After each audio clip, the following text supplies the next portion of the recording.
Halo teman-teman, jadi di video kali ini aku akan membahas tentang kertas kerja, neraca lajur, worksheet, dan perusahaan dagang. Apa sih pengertian kertas kerja itu? Kertas kerja adalah lembar kerja berkolom yang dipakai untuk menggabungkan data neraca saldo, jurnal penyesuaian, dan perhitungan sebelum laporan keuangan disusun. Fungsinya sebagai alat bantu agar proses penyusunan laporan keuangan lebih rapi dan terstruktur dan mudah dicek kembali. Bukan laporan resmi, tapi media antara agar penyusunan laporan akhir lebih cepat dan akurat. Selanjutnya, cara menyusun kertas kerja, worksheet, dan neraca lajur. Yang pertama, pindahkan data neraca saldo. Yang kedua, pindahkan data jurnal penyesuaian. Yang ketiga, jumlahkan neraca saldo dan jurnal penyesuaian pada kolom NSD. Yang keempat, pindahkan NSD akun real ke kolom neraca, akun nominal ke kolom laba rugi. Yang kelima, jumlahkan kolom laba rugi dan neraca, kemudian cari selisihnya. Yang kedua, mencatat ayat penyesuaian. Yang ketiga, membuat neraca saldo disesuaikan. Yang keempat, mengelompokkan akun. Yang kelima, menghitung laba atau rugi. Yang keenam, menyeimbangkan kolom neraca. Yang ketujuh, final check. Selanjutnya ada tujuan kertas kerja. Yang pertama, meringkas semua akun dari buku besar dalam satu lembar. Yang kedua, menggabungkan neraca saldo sama penyesuaian menjadi neraca saldo disesuaikan. Yang ketiga, memudahkan penyusunan laporan laba rugi dan neraca. Yang keempat, membantu pengecekan kesalahan lebih awal sebelum laporan final dibuat.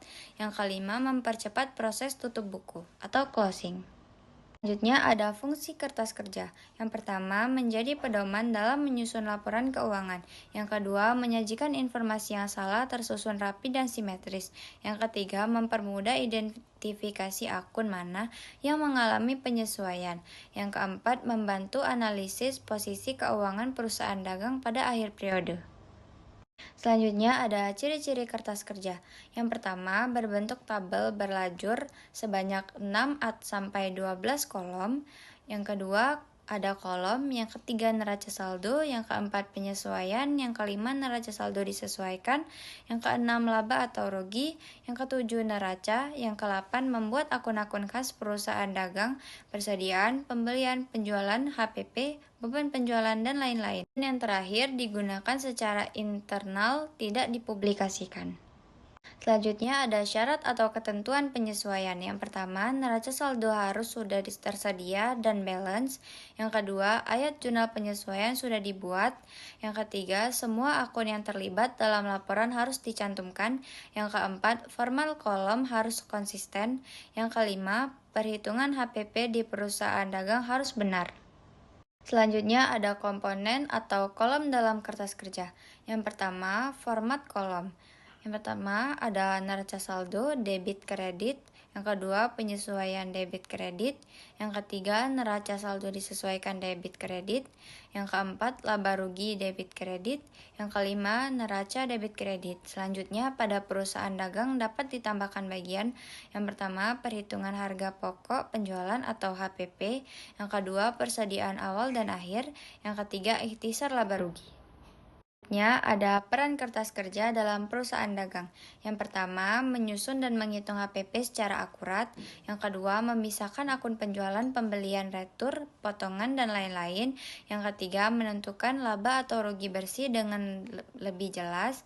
Yang keempat, mempermudah penyusunan laporan akhir karena semua data sudah diringkas. Selanjutnya ada kelebihannya. Yang pertama, sangat membantu menyusun laporan keuangan dengan cepat. Yang kedua, menyatukan semua informasi penting dalam satu lembar. Yang memudahkan pengecekan kesalahan sebelum finalisasi. Yang keempat, membuat proses analisis lebih mudah dan terstruktur.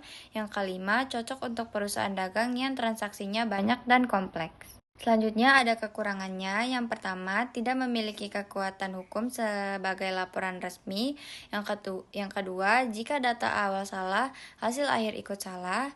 Yang ketiga, membutuhkan ketelitian tinggi saat memindahkan angka. Yang keempat, bisa memakan waktu jika transaksi perusahaan banyak atau manual. Nah guys, selanjutnya toko sembako Raya Indah neraca saldo periode 31 Januari 2021. Ini adalah contoh neraca saldo.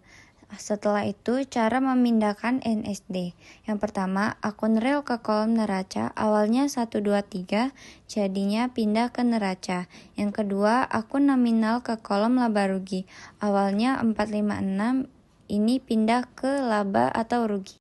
Selanjutnya ada toko sembako Raya Indah, jurnal penyesuaian periode 31 Januari 2021. Ini adalah contoh jurnal penyesuaiannya ya guys. Kalau ingin memindahkan ke kertas kerja, ada catatannya. Jika ada akun-akun yang tidak ditemukan di jurnal penyesuaian, maka tambahkan saja akun-akun tersebut di bawah jumlah pada kolom keterangan dengan nomor mengikuti tipe akun yang sebelumnya.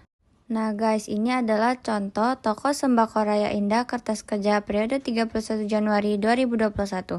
Ini adalah contoh kertas kerjanya guys. Dan yang terakhir, penutup, kertas kerja memudahkan proses menyusun laporan keuangan melalui langkah yang sistematis. Yang kedua, walau tidak wajib tetapi sangat membantu terutama untuk perusahaan dagang yang memiliki banyak transaksi. Yang ketiga, dengan kertas kerja, laporan keuangan bisa disusun lebih cepat, teliti, dan rapi. Gimana guys, sudah bisa belum membuat kertas kerja? Thanks for watching. Please subscribe.